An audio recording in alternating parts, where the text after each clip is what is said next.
ସମସ୍ତଙ୍କୁ ମୋର ଶୁଭକାମନା। ଆଜିର ଗଳ୍ପଗୁଚ୍ଛରେ ମୋ ଲେଖନୀରୁ ଏକ କ୍ଷୁଦ୍ର ଗଳ୍ପ ବାପାଙ୍କୁ ଚିଠି ପଢ଼ୁଛି। ପୂଜନୀୟ ବାପା, ମୋର ଭୂମିଷ୍ଠ ପ୍ରଣାମ ଗ୍ରହଣ କରିବ। ଆଜି ବହୁତ ଦିନ ପରେ ତୁମକୁ ଚିଠି ଖଣ୍ଡେ ଲେଖୁଛି। ବ୍ୟସ୍ତ ହେଇ ପଡ଼ିବନି। ବୋଉ କେମିତି ଅଛି? ମୁଁ ଭଲ ଅଛି। ତୁମେ ଦେଇଥିବା ଆଦର୍ଶ ସଂସ୍କାରରେ ବାଟ ଚାଲୁଛି।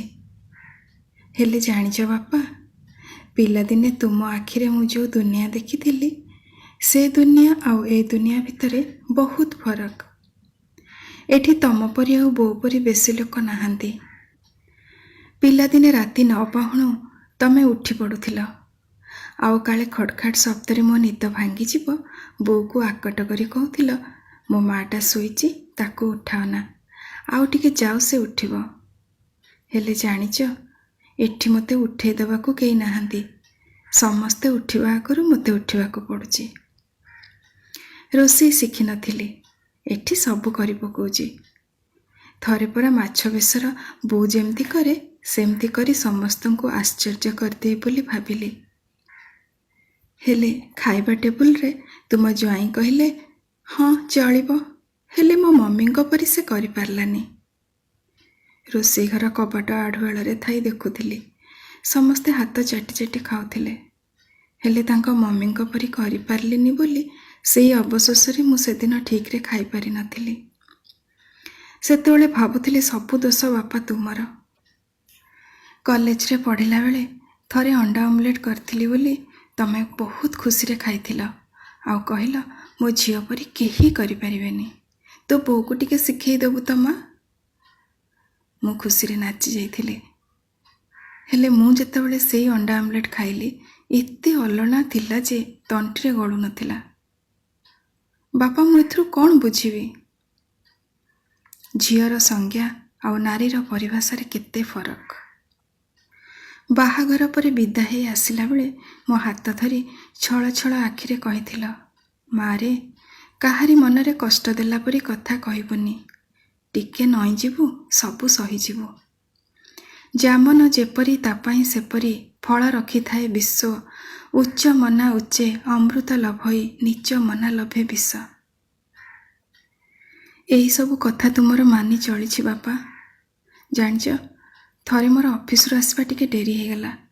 ସଞ୍ଜବତୀ ଦେବା ଆଗରୁ ମୁଁ ଘରକୁ ଫେରିବି ବୋଲି ସର୍ତ୍ତ ରଖି ତୁମ ଜ୍ୱାଇଁ ଓ ତାଙ୍କ ମମି ମୋତେ ଚାକିରି କରିବାକୁ ଅନୁମତି ଦେଇଥିଲେ। ସେଦିନ ଅଫିସରେ ମୋର ଗୋଟେ ସାଙ୍ଗର ଜନ୍ମଦିନ ଥିଲା।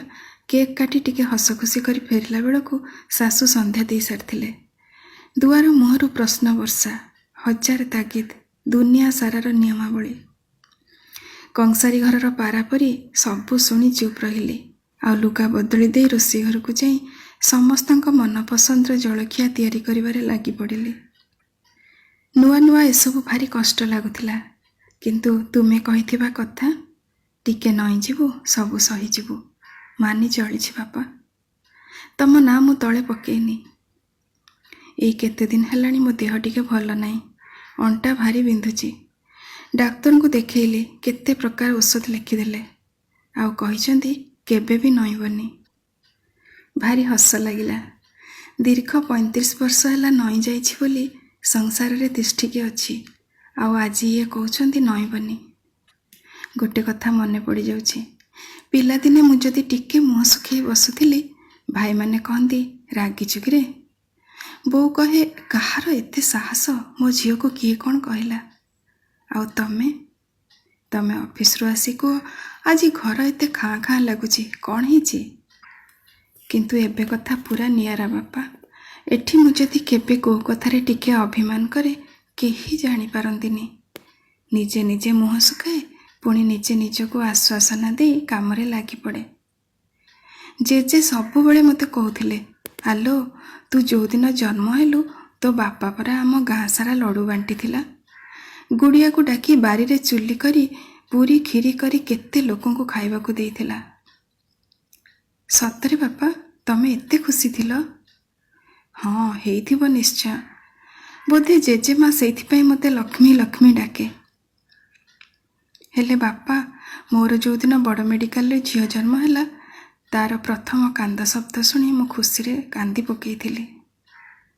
ହେଲେ ସେଦିନ ତା ଜନ୍ମ ଖୁସିରେ କେହି ଲଡ଼ୁ ବାଣ୍ଟି ନଥିଲେ କି ସାଇ ଲୋକଙ୍କୁ ଖାଇବାକୁ ଦେଇନଥିଲେ। ଘର ପରିସ୍ଥିତି ଗୁମସୁମ ଥିଲା। ଲେଖୁ ଲେଖୁ କ'ଣ ଆଡ଼ୁସାଡ଼ୁ ଗୁଡ଼ାଏ ଲେଖିଦେଲିଣି ବାପା। ତମେ ଜମା ବ୍ୟସ୍ତ ହବନି, ମୁଁ ଭଲ ଅଛି। ତମ ନାତୁଣୀକୁ ମୁଁ କିନ୍ତୁ ତୁଠ ପଥର ହେଇ ସବୁ ସହିଯିବୁ ବୋଲି କହିପାରୁନି। ଅନ୍ୟାୟର ପ୍ରତିବାଦ କରିବୁ। ନାରୀ ଯୁଗେ ଯୁଗେ ବନ୍ଦନିଆ, ସମ୍ମାନନିଆ, ଏଇ ପାଠ ଦୁନିଆକୁ ପଢ଼େଇବୁ।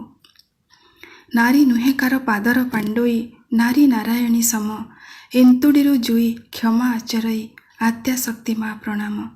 ଏଇ କଥା ମନେ ରଖିବୁ। ବାପା ରହୁଛି, ବହୁତ କଥା ଲେଖିଦେଲିଣି। ଭଗବାନଙ୍କୁ ଡାକୁଛି ତୁମେ ଆଉ ବୋଉ ଭଲରେ ଥାଅ। ତୁମେ ଦେଇଥିବା ସଂସ୍କାର, ଆଦର୍ଶ, ପରମ୍ପରା ଆଉ ମର୍ଯ୍ୟାଦାର ଏରୁଣ୍ଡି ବନ୍ଧ ଭିତରେ ମୁଁ ତୁମକୁ ବହୁତ ମନେ ପକାଉଛି ବାପା, ବହୁତ ମନେ ପକାଉଛି। ଇତି ତୁମର ଗେହ୍ଲି ଝିଅ।